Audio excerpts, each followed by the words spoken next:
Well, hello everybody and welcome to the video. I've just been to Hobbycraft, which is usually quite a dangerous thing to do because I always end up spending money, but today I did get a real bargain. I got this craft punch. It cost £5, and these kinds of metal cutting craft punches, that's the underside of it, are usually way more expensive than that, and this is a particularly good one because, as you can see, it's got a number of different shapes that it cuts out in one go. And because it's spring and I just do love daffodils, I decided that this would be quite a good bet for trying to make some of my own. So I've got some scraps of paper here, literally scraps. They're just like offcuts from projects that I've done in the past. And this is quite thick. It's 135 GSM, and I got it in a pad from Lidl, of all places. Lidl do the most gorgeous pads of rainbow paper and card. And when they're in stock, it's really, worth picking one up. They're usually a couple of pounds for a massive pack of paper. So I'm just going to cut a couple of these as the outside of my daffodil.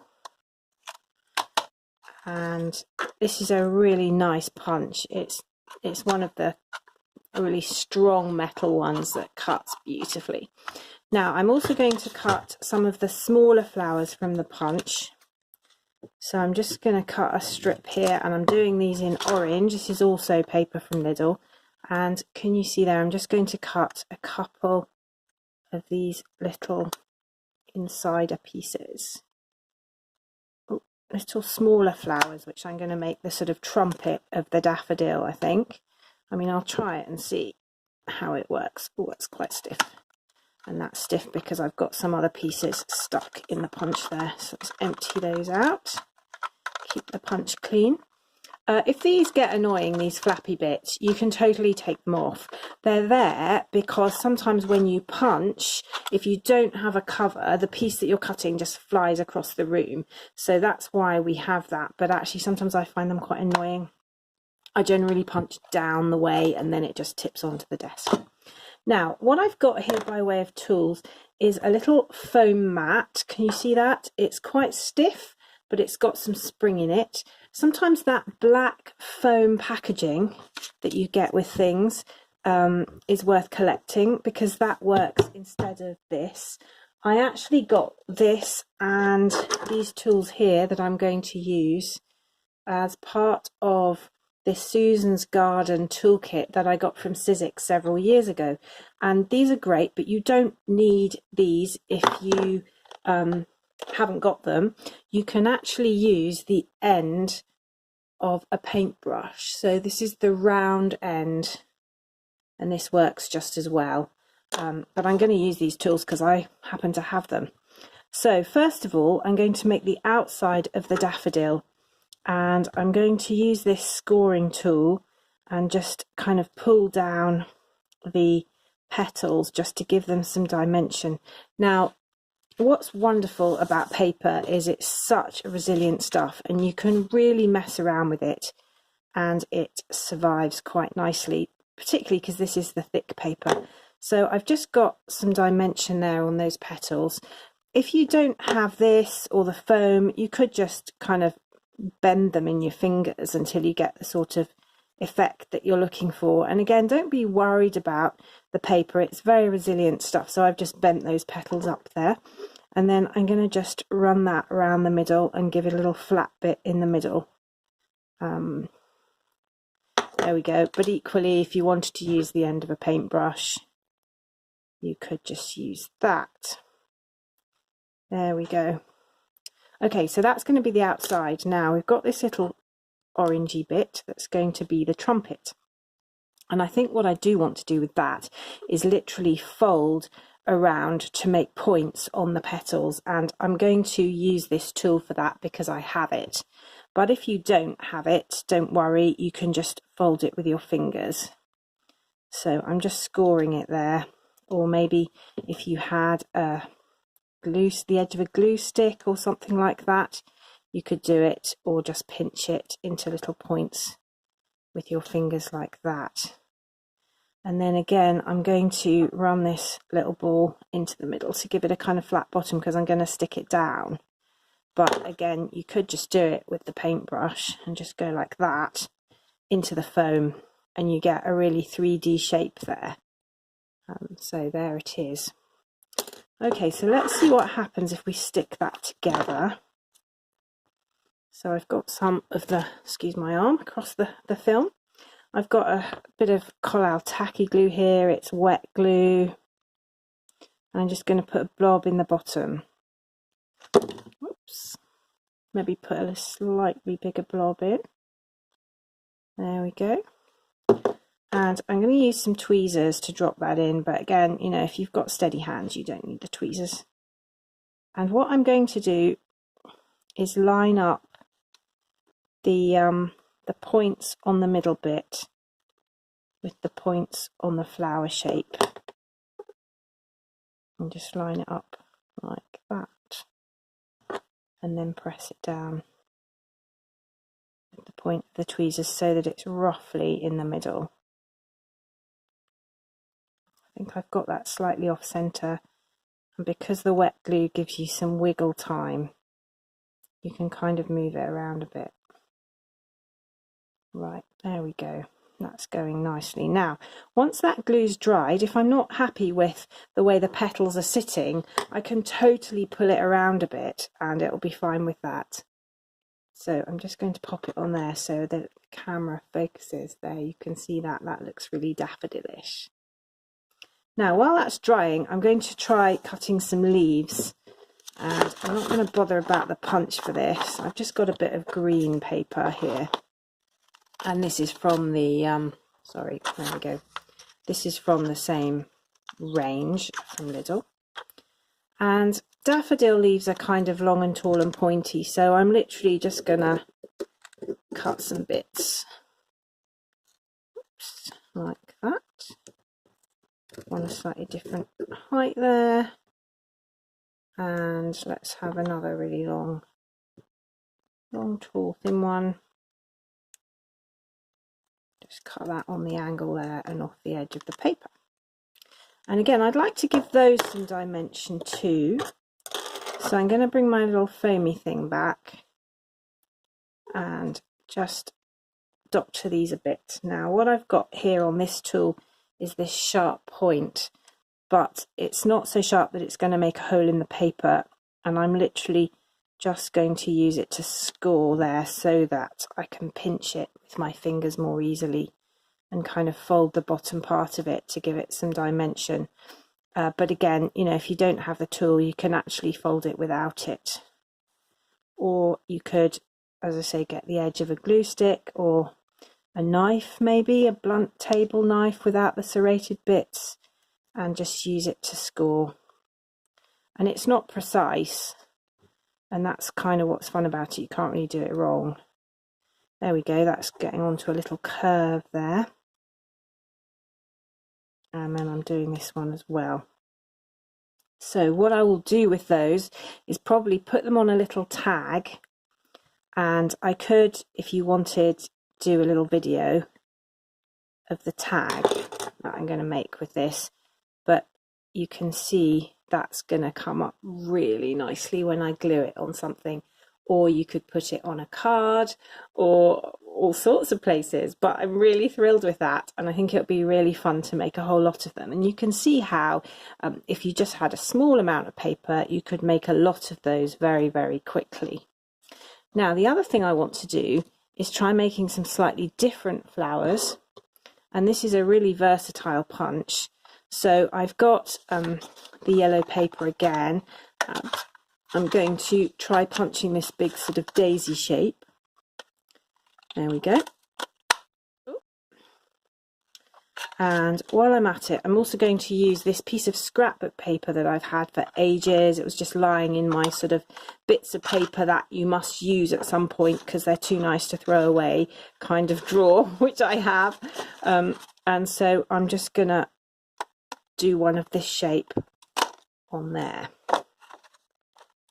Now I'll do this one first, and what I'm going to do with it is I'm actually going to just tint the edges. So I've got a couple of inks here. This is a little dark pink and a little bit of gold.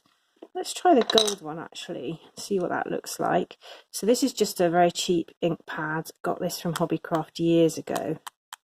It's not actually coming up very twinkly gold, but it's putting a little dark edging on there.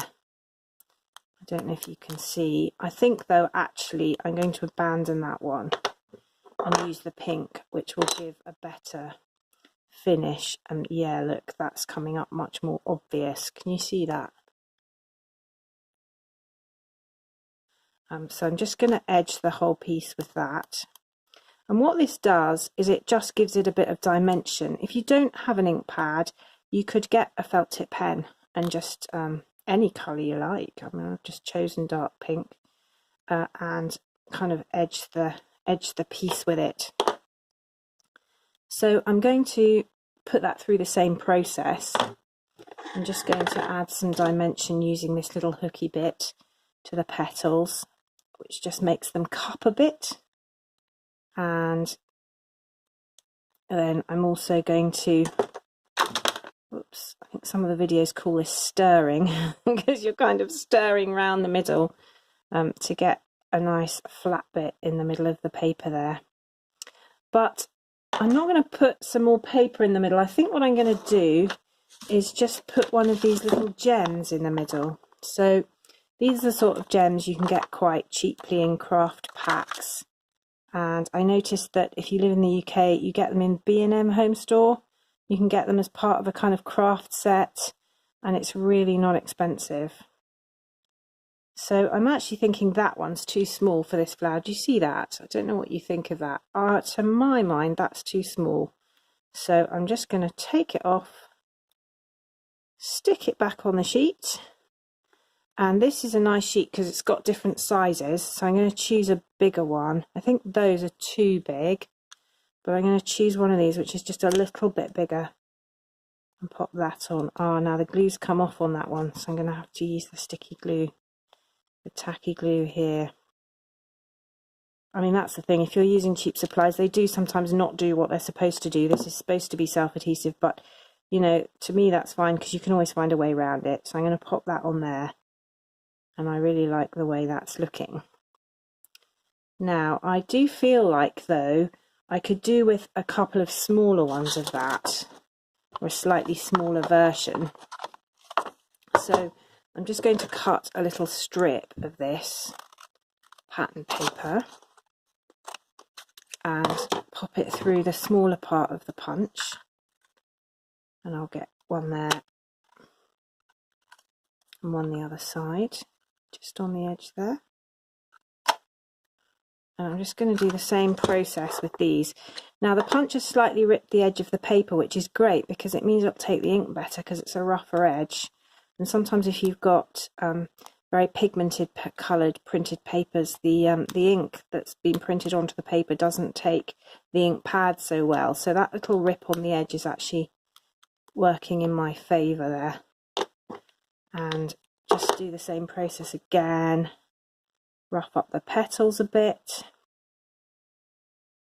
Can you see that okay? So I'm just working into the petals there. And then I'm going to press quite hard in the middle with these just to give them the dimension. And then in order to make sure the wee dots stick, I'm going to pop some glue in the middle. Just a tiny bit in the middle of each. And then drop the little dot into the middle. So I think I'm going to use the smaller ones for these. Yeah, that's lost its glue as well. And that looks much bigger relative to the size of the flower, doesn't it? But I think in order to keep the middles of the same genre, I'm going to just pop those in there. So I'm just trying to centre it. And I think that's looking really sweet. So that's 3 of similar kind. And then I've got these little leaves that I cut with this edge of the punch. and I feel like these will go with these flowers. So as a sort of rosish type feeling to these, or anemones or something like that. And you can see there, I don't know if you can see actually, but I've scored that one down the middle. I'll just do that again. Score it like that, and I'm going to do the others as well. Now I've done this with slightly textured paper just because it's the scrap that I had lying around. So the paper is this piece here. I think it was Coordinations cardstock. So it's got, yes, it is, I can see there. So it's got two sides to it, but I've chosen to use the textured side because I quite like that effect, and it's a wee bit different. And I'm actually wondering what would happen if I just slightly edged these leaves with a bit of dark green. So let's try that and we'll see what it looks like. I've got a little dark green ink pad here, and I'm just going to go, oh yeah, that's quite interesting, it really shows up. I'm just going to go around the edge of those leaves, and it'll bleed a bit into the pattern, and that's not a bad thing. And I've got it on my fingers now, so I'm smudging it on the leaves. Again, I don't think that matters at all. So just getting a little bit of edging there, a bit of variegation on the leaves. And you could use a felt tip pen, you could draw on the leaves, you could draw veins with a fine liner if you wanted to. And again, if you don't have the scoring tool, just pinch with your fingers. I'm going to want to do that anyway, I think. So just pinching that a bit. There we go. There we go. Now, while I was in Hobbycraft, I bought this little tag set, flower garden tag set, and I'm thinking that I might stick these onto one of these tags. These don't go with the daffodils. I'm going to make my own tags for those.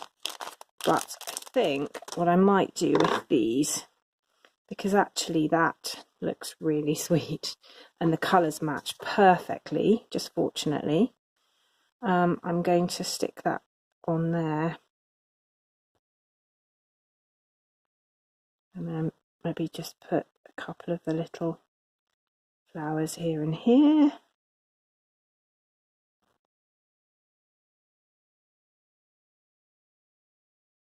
There we go, and then a little spray of leaves.